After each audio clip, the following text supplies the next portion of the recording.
I personally don't know anybody, although I'm sure that there's some folks out there, but I don't know anybody who likes war, who wants there to be war.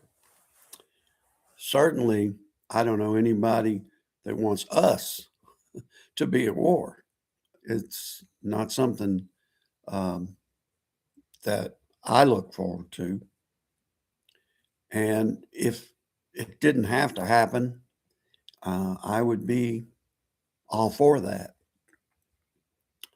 The sad thing is, um, in this world, we have learned that if you want peace, sometimes you have to be willing to fight for it. Doesn't make sense, seems counterproductive, but that's what it takes sometimes. And we have to be willing to do what it takes if we're going to have peace.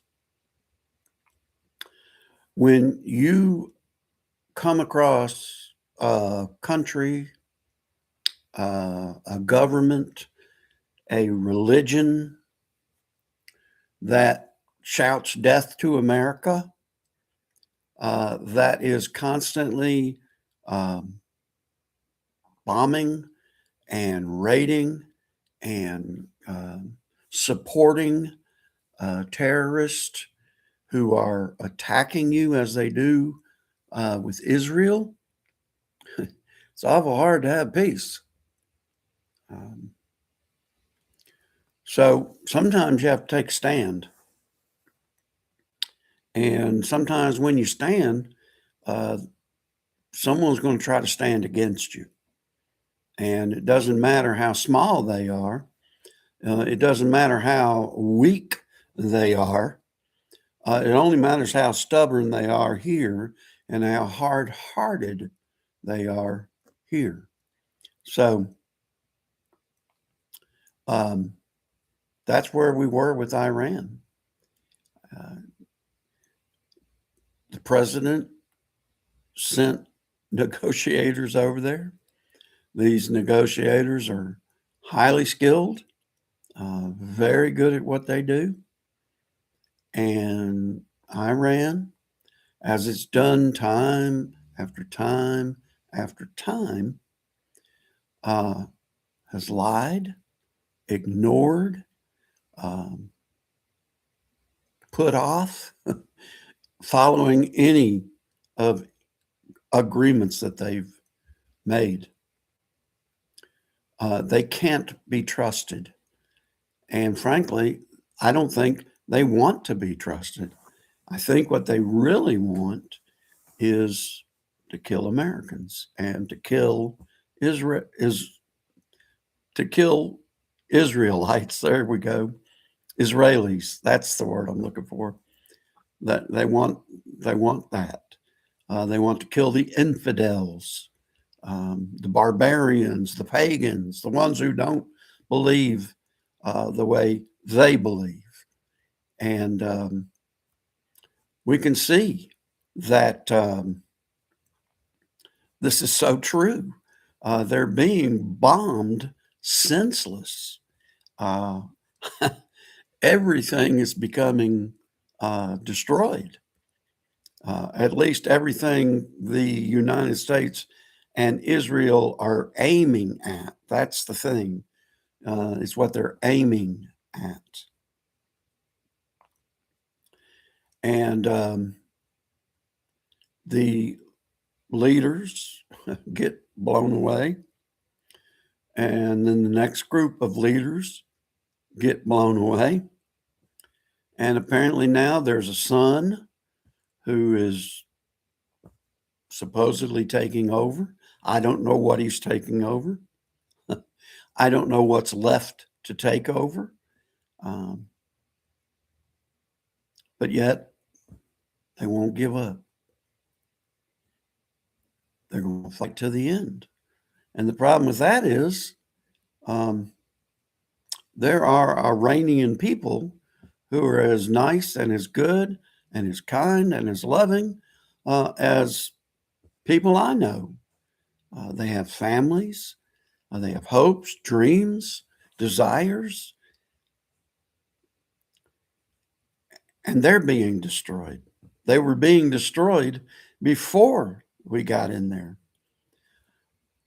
So, how do we get out of it? I think we keep bombing, and I think we give power back to the people of Iran to make decisions on their own. I'm not for us telling them. What I want to do is free them so that they can decide for themselves. But if you're going to have this peace, you got to get rid of the agitators, because the agitators, that's all they want to do is agitate. They want to cause disturbance. They don't want the war to end. So we need to finish it out. We need to make them harmless, defenseless. We need to take away any uh, power they feel like they have and leave them completely obliterated. And doing it without civilian casualties or as much as possible. And then, of course, the other reality of this is that, unfortunately, some of our folks are being killed. Um, we're losing some of our military men and women in this fight. And as much as I know, because I'm a Marine, retired, hadn't been active in many, many years, but anyone who joins the military understands and accepts the risk of war and what could happen in war. It doesn't make it easier. It doesn't make us not be saddened by it. It just, that's the reality. I wish it wasn't so.